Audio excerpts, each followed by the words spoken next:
ದಿನನಿತ್ಯದ ಬದುಕಿನ ಸಮಸ್ಯೆ ಸಂದೇಹಗಳಿಗೆ ಲೌಕಿಕ ಹಾಗೂ ಪಾರಮಾರ್ಥಿಕ ಸ್ತರಗಳಲ್ಲಿ ಉತ್ತರವನ್ನು ಕಂಡುಕೊಂಡು ಅರ್ಥಪೂರ್ಣ ಸಾರ್ಥಕ ಜೀವನ ನಡೆಸಲು ನಮಗೆ ಇರುವ ಒಂದು ದಾರಿದೀಪ ಡಿವಿಜಿಯವರ ಮಂಕುತಿಮ್ಮನ ಕಗ್ಗ.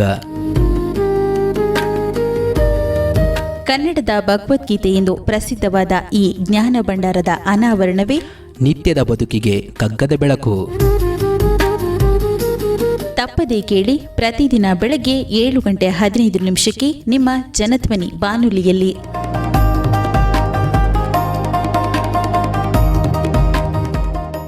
ಆತ್ಮೀಯ ಶ್ರೋತೃಗಳಿಗೆ ನಮಸ್ಕಾರ, ಸುಪ್ರಭಾತ. ಡಿವಿಜಿರವರ ಮಂಕುತಿಮ್ಮನ ಕಗ್ಗದ ಅಧ್ಯಯನ ನಿತ್ಯದ ಬದುಕಿಗೆ ಕಗ್ಗದ ಬೆಳಕು, ಈ ಕಾರ್ಯಕ್ರಮವನ್ನು ಇವತ್ತು ಮುಂದುವರ್ಸೋಣ. ಜ್ವಾಲಮಾಲಾಕುಲ ಜಗದ್ರೂಪ ತಾಂಡವದಿ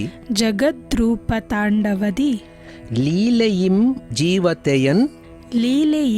ಜೀವತೆಯಂ ಆಂತು ಪರಬೊಮ್ಮಂ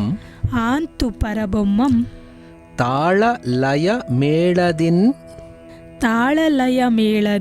ಒಮ್ಮೆ ರಭಸದಿನ್ ಒಮ್ಮೆ ಲೋಲನಾಗಿರ್ಪನೆಲೋ ಮಂಕುತಿಮ್ಮ. ನಮಗೆ ಪ್ರಪಂಚದಲ್ಲಿ ಸಾಧಾರಣವಾಗಿ ನೋಡಿದಾಗ ಎದ್ದು ಕಾಣುವಂಥದ್ದು ಯಾವುದು ಒಂದು ರೀತಿಯಲ್ಲಿ ಪ್ರಖರವಾಗಿ ಗೋಚರವಾಗುತ್ತೋ, ಯಾವುದು ವಿಭಿನ್ನವಾಗಿ ಗೋಚರವಾಗುತ್ತೋ, ಯಾವುದು ಭಾವನೆಗಳನ್ನು ಬಲವಾಗಿ ಸ್ಫುರಿಸುತ್ತೋ ಅದು ನಮ್ಮ ಕಣ್ಣಿಗೆ ಮೊದಲು ಕಾಣಿಸುತ್ತೆ. ಸೊ ಈಗ ಉದಾಹರಣೆಗೆ ಎಲ್ಲ ಚೆನ್ನಾಗಿದ್ದಾಗ ಸಡನ್ನಾಗಿ ಅಲ್ಲೆಲ್ಲೋ ಒಂದು ಶಬ್ದ ಆಯಿತು ಅಂದರೆ ಆ ಶಬ್ದದ ಬಗ್ಗೆ ನಮ್ಮ ಗಮನ ಹೋಗುತ್ತೆ. ಸೊ ಹಾಗೆ ಪ್ರಪಂಚದಲ್ಲಿ ನಾವು ವಿಶೇಷ ಅಂತ ಅಂದ್ಕೊಳ್ಳೋವಂಥದ್ದು ಯಾವುದು ಬಹಳ ಘೋರ, ಭೀಕರ ಅಥವಾ ಅತ್ಯಂತ ಸುಂದರ ಅಂತ ಅನಿಸುತ್ತೋ ಅವುಗಳ ಕಡೆ ನಮ್ಮ ಗಮನ ಹೋಗ್ತಾ ಇರುತ್ತೆ. ಸೊ ಈ ಜಗತ್ ರೂಪ, ಆ ಜಗತ್ತಿನ ರೂಪದಲ್ಲಿ ಜ್ವಾಲಮಾಲಾಕುಲ ಅಂದರೆ ಬೆಂಕಿಯ ಜ್ವಾಲೆಯ ಉಂಡೆಗಳು, ದೊಡ್ಡ ಉಂಡೆಗಳು ಒಂದು ಮಾಲೆಯಾಗಿರೋ ರೀತಿಯಲ್ಲಿ ಅನೇಕ ಕಾಣಿಸ್ತಾ ಇವೆ ಅಂತ ನಾವು ಅಂದ್ಕೊಂಡು ಒಂದು ರೀತಿಯಲ್ಲಿ ಪ್ರತಿಬಿಂಬ ಮಾಡ್ತೀವಿ. ಜ್ವಾಲಮಾಲಾಕುಲಂ ಭಾತಿ ಅಂಥೇಳಿ ಒಂದು ನಮ್ಮ ಇದರಲ್ಲಿ ಉಪನಿಷತ್ತಿನಲ್ಲೂ ಕೂಡ ಅದೊಂದು ಇದು ಬರ್ತದೆ, ಪ್ರಪಂಚದ ವರ್ಣನೆ. ನಾರಾಯಣನ ಒಂದು ವರ್ಣನೆಯನ್ನು ಮಾಡುವಾಗ ಜ್ವಾಲಮಾಲಾಕುಲಂ ಭಾತಿ ವಿಶ್ವಸ್ಯಾಯತನಂ ಮಹತ್, ಈ ಇಡೀ ವಿಶ್ವವೇ ಆ ಭಗವಂತನ ಮನೆ, ಜ್ವಾಲಮಾಲಾಕುಲಂ ಭಾತಿ, ಅದು ಆ ರೀತಿ ಕಾಣಿಸ್ತಾ ಇದೆ ಹಾಗೆ ಅಂತ. ಸೊ ಈ ಜಗದ್ರೂಪ ತಾಂಡವ, ಅದು ನೃತ್ಯ, ಒಂದು ರೀತಿಯಲ್ಲಿ ಲೀಲೆ. ಅದು ಪರಬೊಮ್ಮ ಜೀವಿತೆಯನ್ನ ಆಂತು, ತಾನು ಜೀವಿಯಾಗಿ ಇದನ್ನೆಲ್ಲ ನಡೆಸ್ತಾ ಇದ್ದಾನೆ ಅಂತ. ಹೇಗೆ ನಡೆಸ್ತಾ ಇದ್ದಾನೆ ಅಂತಂದರೆ ಇಲ್ಲಿ ಮತ್ತೆ ಬಹಳ ಸುಂದರವಾದಂಥ ಒಂದು ದ್ವಂದ್ವ ರೀತಿಯನ್ನು ನಮ್ಮ ಕಣ್ಣೆದುರಿಗೆ ಕಟ್ಟೋ ರೀತಿಯಲ್ಲಿ ಡಿವಿಜಿಯವರು ತಿಳಿಸ್ತಾರೆ. ಭಗವಂತನ ಮ್ಯಾನಿಫೆಸ್ಟೇಷನ್ಸ್, ಅವನ ಪ್ರಕಟೀಕೃತವಾದಂತಹ ರೂಪ, ಅದು ಹೇಗೆ ಬರುತ್ತೆ? ತಾಳ ಲಯ ಮೇಳದ ರೀತಿಯಲ್ಲಿ ಒಮ್ಮೆ. ಈಗ ನಾವು ಬಹಳ ಸುಶ್ರಾವ್ಯವಾದಂತಹ ಒಂದು ಸಂಗೀತ ಕಚೇರಿಗೆ ಹೋಗಿದ್ದೀವಿ ಅಂತ ಅಂದ್ಕೊಳ್ಳೋಣ. ಅಲ್ಲಿ ಬಹಳ ಮಧುರವಾದಂಥ ಧ್ವನಿ ಇರೋವಂಥ ಒಬ್ಬ ಗಾಯಕ ಗಾಯಕಿ ಹಾಡ್ತಾ ಇದ್ದಾರೆ. ಅದಕ್ಕೆ ತಕ್ಕಂತೆ ವೈಲಿನ್ ವಾದನ ಇದೆ, ಅದಕ್ಕೆ ತಕ್ಕಂತೆ ಯಾರೋ ಮೃದಂಗ ನುಡಿಸ್ತಾ ಇದ್ದಾರೆ. ಸೊ ಈ ಎಲ್ಲ ಸೇರಿಕೊಂಡಾಗ ನಮ್ಮನ್ನು ಅದು ಯಾವುದೋ ಒಂದು ಬೇರೆ ಭಾವನಾ ಲೋಕಕ್ಕೇ ಆ ಸಂಗೀತ ಕರ್ಕೊಂಡು ಹೊರಟೋಗ್ಬಿಡುತ್ತೆ. ಅಬ್ಬಾ ಎಂಥ ಸುಂದರವಾಗಿದೆ, ಎಷ್ಟು ಸುಶ್ರಾವ್ಯವಾಗಿದೆಯಪ್ಪ, ಎಷ್ಟು ಸುಮಧುರವಾಗಿದೆಯಪ್ಪ ಅಂಥೇಳಿ ಆ ಸೌಂದರ್ಯದಲ್ಲಿ ನಾವು ನಮ್ಮನ್ನೇ ಮರೆಯುವಂಥ ಒಂದು ಹಂತಕ್ಕೆ ತಲುಪಿಬಿಡ್ತೀವಿ. ಆ ರೀತಿಯ ಸೌಂದರ್ಯವನ್ನು ಎತ್ತಿ ಹಿಡಿದು ಎಲ್ಲ ಕಡೆ ಪ್ರಕಟ ಮಾಡುವಂಥ ರೀತಿಯಲ್ಲಿ ಒಮ್ಮೊಮ್ಮೆ ಭಗವಂತ ಕಾಣಿಸ್ಕೊಳ್ತಾನಂತೆ.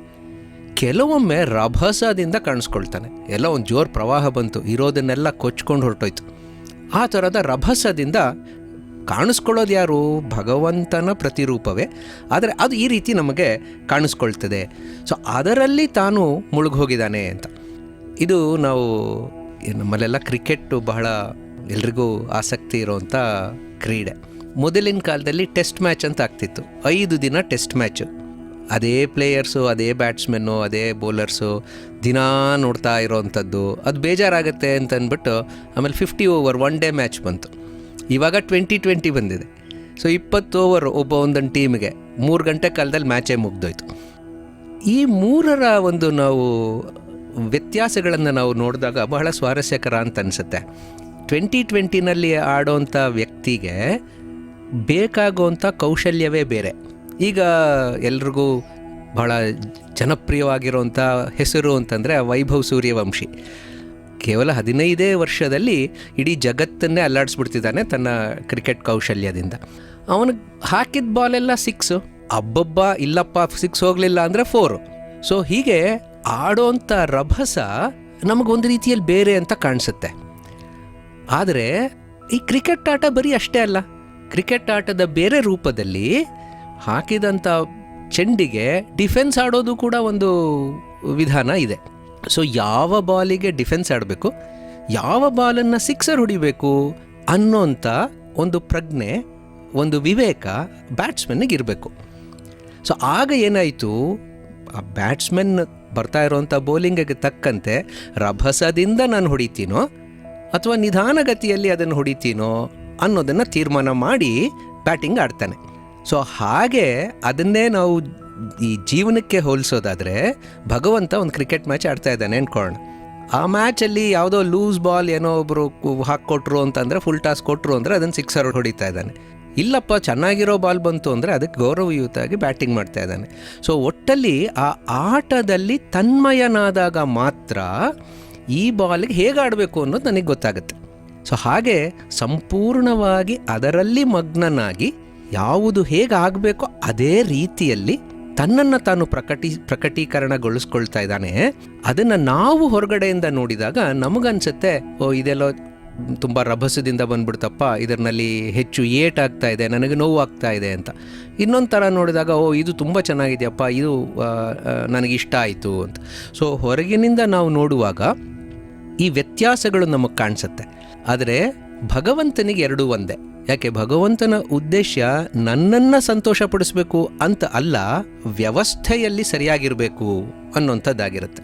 ಹಾಗೆ ಒಬ್ಬ ಬ್ಯಾಟ್ಸ್ಮನ್ಗೂ ಕೂಡ ಬೌಲಿಂಗ್ ಹೇಗಾಗ್ತಾ ಇದೆಯೋ ಅದಕ್ಕೆ ತಕ್ಕಂತೆ ನಾನು ಬ್ಯಾಟಿಂಗ್ ಮಾಡಬೇಕು ಅಂತ ಇರುತ್ತೆಯೇ ಹೊರತು ಬರೀ ಪ್ರೇಕ್ಷಕರು ವಿ ವಾಂಟ್ ಸಿಕ್ಸರ್ ಅಂದ ಮಾತ್ರಕ್ಕೆ ಬೀಸಬೇಕು ಅನ್ನೋಂಥದ್ದಲ್ಲ. ಸೊ ಹಾಗೆ ನಮ್ಮ ಜೀವನದಲ್ಲೂ ಕೂಡ ನಾವು ಇದನ್ನು ಬಹಳ ಸೂಕ್ಷ್ಮವಾಗಿ ಅಳವಡಿಸ್ಕೊಳ್ಳೋವಂಥದ್ದು ಮುಖ್ಯ ಅನಿಸುತ್ತೆ. ನಮ್ಮ ಜೀವನ ಕೂಡ ಕೆಲವು ಸರ್ತಿ ಆ ಸುಶ್ರಾವ್ಯವಾದ ಸುಮಧುರ ಸಂಗೀತ ಕಚೇರಿಯ ಥರ ಮುಂದಕ್ಕೆ ಹೋಗ್ತಾ ಇರುತ್ತೆ, ಕೆಲವು ಸರ್ತಿ ಹಾಗೆ ಆಗಲ್ಲ. ಸೊ ಹಾಗೆ ಆಗದೇ ಇದ್ದಂಥ ಸಂದರ್ಭದಲ್ಲಿ ನಮಗೆ ದೇವ್ರ ಮೇಲೆ ಎಲ್ಲಿಲ್ಲದ ಕೋಪ, ನಮಗೇನೋ ಮೋಸ ಮಾಡಿಬಿಟ್ಟ, ದೇವರೇ ಮೋಸ ಮಾಡಿಬಿಟ್ಟ ಅಂತ. ಸುಶ್ರಾವ್ಯವಾದಂಥ ಸಂಗೀತದ ಸಂದರ್ಭದಲ್ಲಿದ್ದಾಗ ದೇವ್ರನ್ನ ನಾವು ನೆನಪಿಸ್ಕೊಳ್ಳಲ್ಲ, ಯಾಕೆ ನಾನೇ ಮಾಡಿದೆ ಅಂತ ನಾವು ಅಂದ್ಕೊಳ್ತಾ ಇರ್ತೀವಿ. ಆ ಥರದ ವ್ಯತ್ಯಾಸಗಳು ಸಹಜವಾಗಿ ಪ್ರಕೃತಿಯಲ್ಲಿ ಪ್ರಕಟವಾಗ್ತಾನೇ ಇರುತ್ತೆ. ಆ ಪ್ರಕಟವಾಗೋದೇನೆ ಪ್ರಕೃತಿಯ ಒಂದು ನಿಯಮ ಅನ್ನೋದನ್ನು ನಾವು ನೆನ್ಪಿಟ್ಕೊಂಡು ಅದನ್ನು ನಮ್ಮ ನಿತ್ಯ ಜೀವನಕ್ಕೆ ಅಳವಡಿಸ್ಕೊಂಡಾಗ ನಾವು ಅದನ್ನು ಇನ್ನೂ ಹೆಚ್ಚಿನ ರೀತಿಯಲ್ಲಿ ಅರ್ಥ ಮಾಡ್ಕೊಳ್ಳೋದಕ್ಕೆ ಸಾಧ್ಯವಾಗುತ್ತೆ.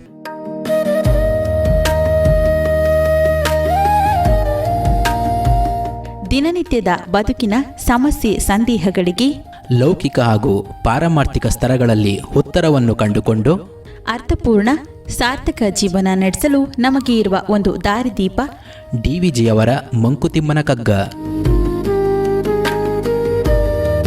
ಕನ್ನಡದ ಭಗವದ್ಗೀತೆ ಎಂದು ಪ್ರಸಿದ್ಧವಾದ ಈ ಜ್ಞಾನ ಭಂಡಾರದ ಅನಾವರಣವೇ ನಿತ್ಯದ ಬದುಕಿಗೆ ಕಗ್ಗದ ಬೆಳಕು. ತಪ್ಪದೇ ಕೇಳಿ, ಪ್ರತಿದಿನ ಬೆಳಗ್ಗೆ 7:15 ನಿಮ್ಮ ಜನಧ್ವನಿ ಬಾನುಲಿಯಲ್ಲಿ.